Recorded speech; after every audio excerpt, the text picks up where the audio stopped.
HCF और LCM ज्ञात करना है हम लोग को। एलसीएम और एचसीएफ ज्ञात करें। एचसीएफ है ना। तो क्वेश्चन नंबर 3 का एक है हम लोग को 12, 15 और 21। 12, 15 और 21 अभाज्य गुणनखंड विधि का उपयोग करेंगे। 2 छक्के 12, 2 तिया 6 और 3 एकम 3 है ना। और इस तरह से 15 का, तो 15 का हो गया 3 गुने 5 और 5 को एक बार में, 21 को 3 से 3 सत्ते 21, 7 से एक बार में।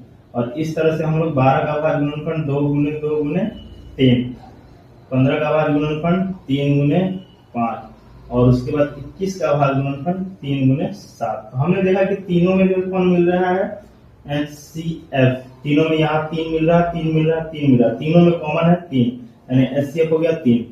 अब LCM की बारी आई।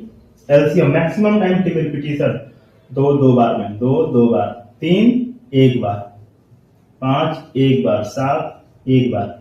अब इसको गुना कर लेंगे, 7 या 21 दूना 42 रहिया 420। तो HCF भी हो गया, LCM भी हो गया। अब इसी का क्वेश्चन नंबर 3 का 2 नंबर, क्वेश्चन नंबर 3 का 2 में हम लोगों को मिला है 17, 23 और 29 का HCF और LCM।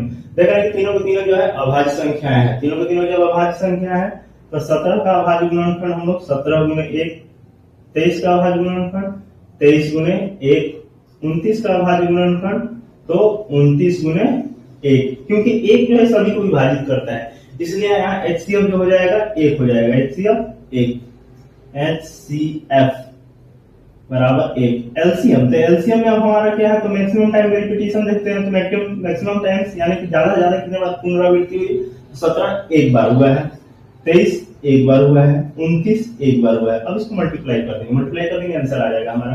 तो 29 को हमने 23 से गुना कर दिया, 3 और 27 के साथ हासिल 3 दूनी 6 2 8, 29 के 87 और 29 दूना 58, 7 के साथ 8 और 16 के 6 हासिल है 5 1 6। अब इसको फिर 17 से गुना कर देंगे, 17 से गुना कर देंगे तो बस हमारा एलसीएम आ जाएगा। 17 सत्ते 119, 119 की 9 हासिल 11, 17 छक्का 102, 102 और 1 103, 113 के 3 हासिल 1, 113 के 3 हासिल 11 और 17 छक्का 102 और 11 113। तो ये इसका जो है 1133 9। एक बार गुना फिर से कर लेंगे, 3 और 27 7 हासिल 2, 3 दूनी 6 2 8, 2 से 2 9 18 8 2 4 5 6 7 8 8 16 6 हासिल 5 1 6, 17 से 7 7 49 की 17 सत्ते 119 की 9 हासिल 11, 17 के 102 और 11 102 1 3 113 के 3 हासिल 113 के 3 हासिल 11 और 17 के 102 और 11 102 और 11 2 1 3 1 1 सही है, यानी हमारा जो इसका एलसीएम भी आ गया। अब इसी तरह क्वेश्चन नंबर हम लोग का जो 3 है, 3 में दिया गया है 8 9 और 25। क्वेश्चन नंबर 3 में हम लोग को दिया गया है, क्वेश्चन नंबर 3 में दिया गया है 8 9 और 25 का HCF और LCM। 3 नंबर 8 9 और 25 अभाज्य गुणनखंड पता कर लेते हैं। तो 8 का अभाज्य गुणनखंड 2 दूनी 4 दूनी 8, 9 का अभाज्य गुणनखंड 3 गुने 3 ये और है, फिर 25 का अभाज्य गुणनखंड 5 गुने 5। तो HCF में हम लोग देखते हैं कोई कॉमन नहीं मिल रहा, किसी में कुछ कॉमन नहीं, तो ये 1 है, किसी में कुछ नहीं है तो 1 कॉमन है, यानी HCF इसमें हो गया हम लोगों का 1। अब यहाँ से LCM क्या होगा, तो maximum time repetition, maximum time repetition देख रहे हैं कि 2 जो है 3 बार, 2 गुने 2 गुने 2 3 2 बार और 5 2 बार, तो यही हो जाएगा इसका 50 25 चौके 100 3 3 9 दूनी 18, यानी कि LCM आ गया 1800। क्वेश्चन नंबर 3 यहाँ कंप्लीट होता है। एक क्वेश्चन और हम लोग देख लेंगे, क्वेश्चन नंबर 4। क्वेश्चन नंबर 4 में जो है हम लोग HCF दिया गया है, LCM ज्ञात करना है। क्वेश्चन नंबर 4 में LCM ज्ञात करना है, HCF हम लोग को दिया गया है।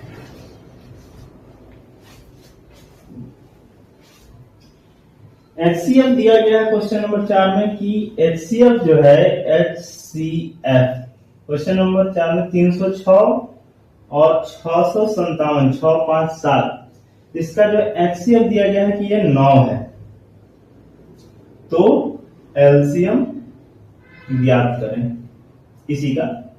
तो हम लोग जानते हैं कि दो संख्याओं का जो गुणनफल होता है एचसीएफ गुणे एलसीएम का होता है, उसी से हम लोग को एलसीएम का फॉर्मूला मिल जाता है। एलसीएम इज इक्वल टू दोनों संख्याओं का गुणनफल, दोनों संख्याओं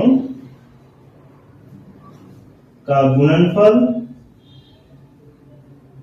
हल बटा में एचसीएफ।